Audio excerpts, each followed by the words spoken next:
السلام علیکم، کیا حال چال ہے؟ خیریت سے ہیں؟ ٹھیک ٹھاک ہیں جناب؟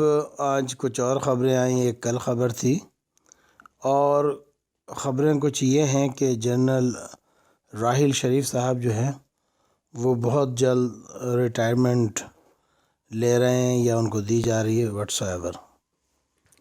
بہرحال یہ اچھی بات نہیں ہے کہ ملک اس وقت حالت جنگ میں ہے اور اس وقت جو ہے اس کے کمانڈر ان چیف کو تبدیل کر دیا جائے۔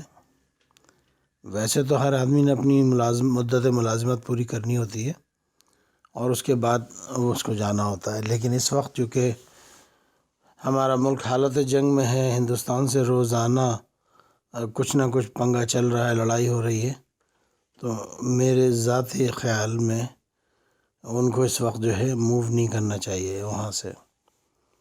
دوسری خبر یہ تھی کہ کل ایک آبدوز ہندوستانی آبدوز پاکستان کے سرحد کے قریب آ گئی، یہ سرحد کے بالکل ہی ایک دم نیڑے نیڑے سی، یعنی قریب قریب سی۔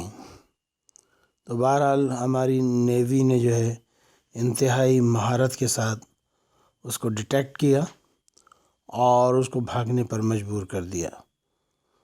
تجزیہ کار یہ بتا رہے ہیں کہ بھئی 4 دن سے جو ہے اس کو پکڑا ہوا تھا، اس کو نکلنے نہیں دے رہے تھے اور اس کو اس طریقے سے بھگایا کہ بڑی بری طریقے سے بھگایا، اور اللہ کی شان دیکھیے کہ زمین سے اوپر آ گئی وہ اور اس کو لے کر آئے اور اس کو مجبور کر دیا۔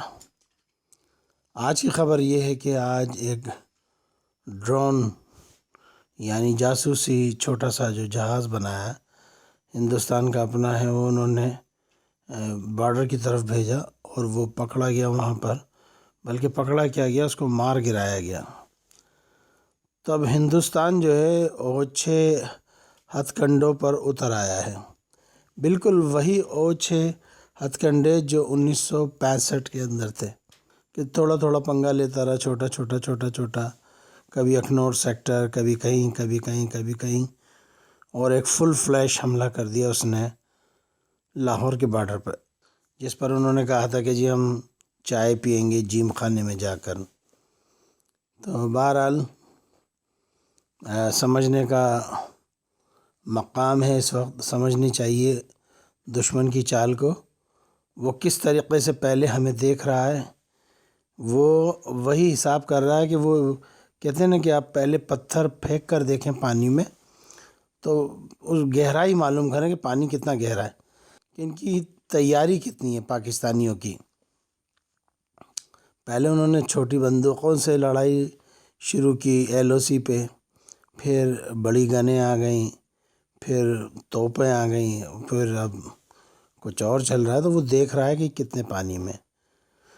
بہرحال دیکھتے ہیں آگے کیا ہوتا ہے، اونٹ کس کروٹ بیٹھتا ہے۔ بہرحال ہندوستانیوں کے نصیب میں اب چائے والا پرائم منسٹر رہ گیا ہے، تو ہم کیا کریں بھائی؟ ہندوستان میں پڑھے لکھے اور جو قابل لوگ ہوا کرتے تھے، اب ہندوستان کی عوام چائے والے کو، گدھا گاڑی والے کو، جس کو چائے پرائم منسٹر بنائے، وہ ان کا اپنا معاملہ ہے جی، ہم کیا کہہ سکتے ہیں۔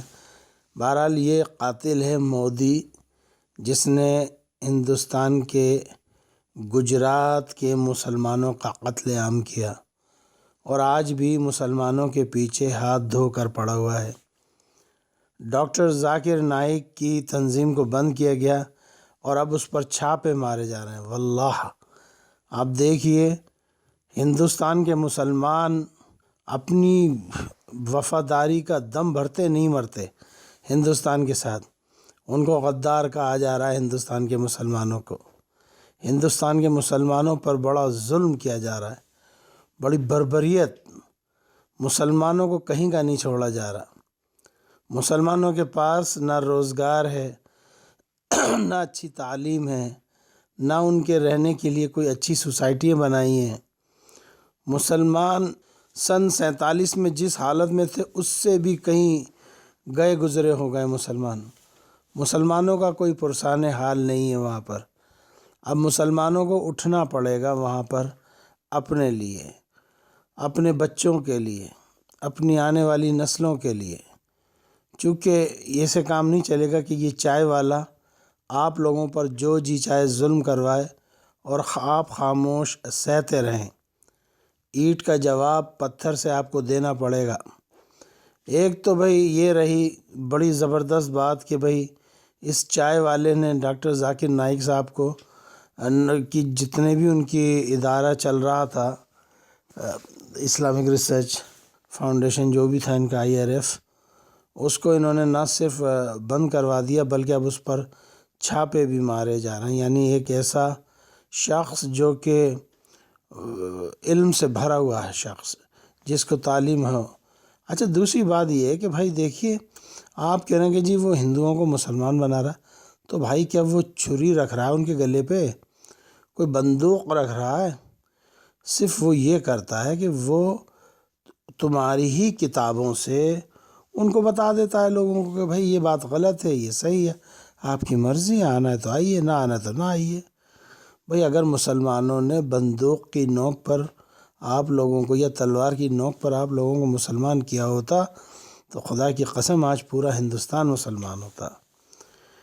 ایک تو بھئی رہی یہ بات۔ اب آ جائیے تھوڑا سا آپ لڑائی کی جانب۔ دیکھیے مودی صاحب، آپ کا کھوپڑا جو ہے نا وہ الٹا ہو گیا ہے۔ آپ پتہ نہیں کس اس میں رہتے ہیں۔ ارے بابا، آپ پاکستان کو کیا تباہ کیجئے گا؟ پاکستان کے علاوہ دنیا میں بتہرے مسلم ممالک ہیں، سمجھ آئے؟ آپ ایک پاکستان کے 20 لاکھ کو تباہ کر دیجئے گا۔ آج میں کچھ دیکھ رہا تھا، کچھ ہندوستان کے مسلمان بھی کہہ رہے تھے ہاں تباہ کر دیجئے۔ او خدا کے بندو، اللہ کے رسول کے آگے کیا منہ دکھاؤ گے کہ اللہ کے رسول، ہم نے آپ کے اپنے امتیوں کو، اپنے مسلم امہ کو مروانے کے لیے کہا تھا کہ جی مار دیجئے۔ استغفر اللہ، اللہ کے رسول کے آگے کیا منہ دکھائیے گا؟ ابھی تو آپ کہہ رہے ہیں اس کے اندر، جوش میں کہہ لیجئے، جس میں بھی کہہ لیجئے۔ بہرحال جنگ اچھی چیز نہیں تھی۔ اینی وے، میں آتا ہوں دوبارہ مڑ کر اپنی موضوع کی جانب۔ دیکھیے ہم یعنی پاکستان تقریباً 10-12 سال سے جو ہے وہ نبرد آزما، بلکہ زیادہ ہی آیا ہے، 2001 کے بعد سے ہی یہ ڈیوٹی لگ گئی ہے، جو طالبان وغیرہ سے لڑائی جھگڑا یہ وہ، تو ہم نبرد آزما ہیں ان کے ساتھ۔ وہاں پر ہماری فوج فل فلیش آپریشن کر رہی ہے ہندوستانی دہشت گردوں کے خلاف، جو کہ سپورٹڈ بائی انڈین ایجنسی رو، جو آپ کے پٹھو ہیں ان کے خلاف پاکستان آرمی آپریشن کر رہی ہے۔ تو آپ دیکھیے کہ اس مہارت کو جو ہے کس طریقے سے یہاں پر نبھایا جائے گا۔ ایک کاریگر ہوتا ہے اور ایک سیکھ کر آیا ہوتا ہے نیا۔ جو استاد ہوتا ہے، جو کاریگر ہوتا ہے، وہ کاریگر ہوتا ہے، اور اس کا مظاہرہ آپ نے دیکھ لیا ہوگا، اس کا تماشا آپ نے دیکھ لیا ہوگا کہ آپ نے 7 مارے اور ہم نے متعدد آپ کے جو ہے فوجی جو ہے مار دیے۔ دیکھیں مارنا مورنا اچھی بات نہیں ہوتی، ہم ایز اے مسلم اچھا نہیں لگتا، لیکن میں صرف یہ کہہ رہا ہوں کہ آپ نے ہمارے 7 شہید کیے، ہم نے آپ کے 13 مار دیے۔ تو اب یہ سلسلہ کب تک چلے گا؟ تو یہ بات ہندوستان کی پڑھی لکھی عوام کو سوچنا ہوگا کہ اس جنگی جنون سے باہر نکلا جائے۔ 2 ہمسائے ہیں، اچھی طریقے سے رہنا چاہیے، اور اگر آپ ہمیں لائک نہیں کرتے تو آپ اپنے گھر میں رہیے، ہم اپنے گھر میں رہتے ہیں۔ ہاں لیکن کشمیر جو ہے اس کا مسئلہ آپ کو حل کرنا پڑے گا، کیونکہ کشمیر ایک ایسی دیوار ہے محلے داروں کے بیچ میں کہ جس پہ ہمیشہ لڑائی رہتی ہے۔ مجھے اچھی طریقے سے یاد ہے، ہمارے محلے میں جب گھر بن رہا تھا تو ہمارے برابر والے پڑوسی نے خوب لڑائی کی کہ بھئی یہ دیوار تو میری ہے، یہ دیوار تو میری ہے، یہ دیوار تو میری ہے۔ اس دیوار کے اوپر ایسی لڑائی ہوئی کہ بڑی اچھی خاصی لڑائی ہوئی، کورٹ کچہری ہوئی۔ بالآخر کیا ہوا کہ جج کے سامنے فیصلہ ہوا، اور یہ ہوا کہ جناب آدھی یہاں سے آپ لے لیں، آدھی آپ یہاں سے لے لیں، اور یوں کر کے فیصلہ ہوا۔ اب آپ کہتے ہیں کہ جی کشمیر اٹوٹ انگ ہے، تو میری سمجھ میں نہیں آیا۔ پھر نہرو جو ہے پاگل ہو گیا تھا سن 48 کے اندر، جو اقوام متحدہ پہنچا اور کہا کہ جی ہمارا یہ فیصلہ کروا دیجئے، تصفیہ کرا دیجئے، کشمیری عوام جس کے ساتھ جانا چاہے گی ہم اسی کے ساتھ جانے دیں گے، رائے کروا لیجیے۔ اب بھیا آپ اپنے ہی پرائم منسٹر کی بات نہیں مان رہے تو آپ کیسے لوگ؟ بہرحال اللہ کرم کرے، فضل کرے دونوں ملکوں پہ، چونکہ انسان دونوں جگہ بستے ہیں، اور ہندوستان میں اللہ کے فضل و کرم سے کم 30-35 کروڑ مسلمان رہتے۔ اگر ایمانداری سے مردم شماری کروائی جائے، یعنی سینسس اگر ایمانداری سے ہو جائے ہندوستان میں، تو کم سے کم 30-35 کروڑ مسلمان ہیں، اور 30-35 کروڑ کو دبانا مشکل ہی نہیں، ناممکن ہے۔ یہ چائے والا جو ہے یہ دبا نہیں سکتا۔ بہرحال آپ دیکھ لیجیے، جب سے یہ اپنے ملک میں آیا دنیا کی بات کر رہا ہے۔ اچھا، یہ اللہ کا بڑا کرم ہوا، اور میں تو اس کو اللہ کا کرم کہتا ہوں کہ امریکہ ہمیں چھوڑ کر انڈیا کے ساتھ لگ گیا۔ یہ ایسی جوک ہے جس کے ساتھ چمٹ جائے چھوڑتی نہیں ہے۔ یہ جوک ہمارے ساتھ چمٹی ہوئی تھی، اس نے ہمارا بیڑا ہی غرق کروا دیا۔ سن 71 کے اندر ہم وہ 7ویں بیڑے کو ہی دیکھتے رہے، بالآخر ہمارا ہی بیڑا غرق ہو گیا، اس کا بیڑا نہیں آیا۔ تو یہ ایسے مکار دشمن ہیں کہ جو آپ کو جہاں جی چاہے مروا دیں۔ ابھی ان کا مطلب ہے تو ابھی یہ ہندوستان سونے کی چڑیا کی طرف آ رہے ہیں، اور وہی حال ہوگا جو ایسٹ انڈیا کمپنی نے کہا۔ کہتے ہیں جی چائنا بالکل وہی کرے گا جو ایسٹ انڈیا کمپنی کرے گا۔ واٹ اباؤٹ دین امریکہ دین؟ تو امریکہ کیا کرے گا یہ بھی تو آپ سوچ لیجئے۔ اور انتہائی اسٹوپیڈ، احمق، بے فضول سا پرائم منسٹر ہے انڈیا کا۔ ہماری پرائم منسٹر برطانیہ سے گئی، وہ بزنس پہ بات کرنا چاہ رہی ہے، وہ کہتی ہیں بزنس ہو، اور وہ اسٹوپڈ کہہ رہا کہ آپ ہمارے لوگوں کو ویزے دیں، یہاں سے لے جائے۔ استغفر اللہ!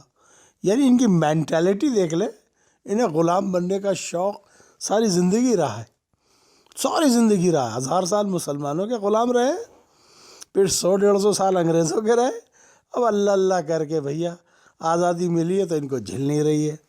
بہرحال لیٹس سی کہ کیا ہوتا ہے۔ تو بہرحال امریکہ بھی ان کے دوست ہو گئے ہیں، اللہ آپ کی دوستی مبارک کرے، لیکن رسول اللہ صلی اللہ علیہ وسلم کی حدیث مبارکہ کو نہیں بھولنا چاہیے، غزوہ ہند کو۔ اب میں جب یہ بات کہوں گا، میرے بہت سے بائیں بازو کے دوست، صحافی حضرات، براڈ کاسٹر کہیں گے فضول سا آدمی ہے زیب۔ ارے بھیا میں فضول سا نہیں ہوں، جب آئے گی نا موت کی ہچکی تو پھر ہون پتہ لگے گا پاجی، دیکھنا پھر کیا ہوگا۔ آپ جتنے بھی لوگ ہیں ان سے یہ پوچھ لیجئے کہ ان کی زندگی کیسی گزر رہی ہے۔ امریکہ کے ساتھ جو بھی رہا ہے، میرے خیال میں تو وہ خوش نہیں رہا۔ میں 2-4 مثال دے سکتا ہوں، آپ دیکھ لیجئے۔ مصر اس کے ساتھ رہا، مصر کا کیا حال کروا دیا۔ لیبیا تو خیر نہیں تھا، لیکن لیبیا اس کا مخالف رہا تو پھر بھی وہ بھی دیکھ لیجئے، وہ ایک الگ چیپٹر ہے، اس پہ الگ بات کریں گے۔ سعودیہ ان کا رہا، سعودیہ کا کیا حال ہو گیا کہ اب وہ اپنے ویزے بیچ رہے ہیں، عمرے کے اور حج کے لیے ویزے بیچ رہے ہیں، یعنی ان کا دیوالیہ کروا دیا ایک دم سے۔ پھر متحدہ عرب امارات کی طرف آ جائیے، دبئی، قطر، عراق، یہ سب اسی بلاک کے تھے، لیکن پھر یہ بعد میں آہستہ آہستہ نکلتے رہے۔ اینی وے، رشیا کو آپ دیکھیں گے، رشیا نے ایٹ لیسٹ جس کے ساتھ یاری کری اس کے ساتھ وفاداری نبھائی۔ مثال کے طور پر شام، مثال کے طور پر ایران، مثال کے طور پر ہندوستان۔ تو رشیا نے ہمیشہ ان کا ساتھ دیا۔ اینی وے، میں اپنے موضوع سے بہک رہا ہوں، دنیا کی پنچایت میں جا رہا ہوں۔ میں یہ کہنا چاہتا ہوں چائے والے سے کہ ابے بھیا چائے والے، تو پہلے اپنی اوقات دیکھ بھائی، تو جس دورے پہ جاتا ہے وہی تیری چنگی طرح بےعزتی ہوتی ہے، اور بےعزتی بھی ایسی ہوتی ہے کہ سبحان اللہ۔ تو پراوا میرے ذرا چنگی طرح دیکھا کر، نہ تجھے چلنے کی تمیز ہے، نہ تجھے اٹھنے کی تمیز، نہ بیٹھنے کی تمیز، نہ پاجامہ پہننے کی تمیز، نہ کپڑے پہننے کی تمیز، نہ تجھے پینے کی تمیز، نہ تجھے کھانے کی تمیز۔ ابے نیرا بدبو کا ڈھیر ہے تو۔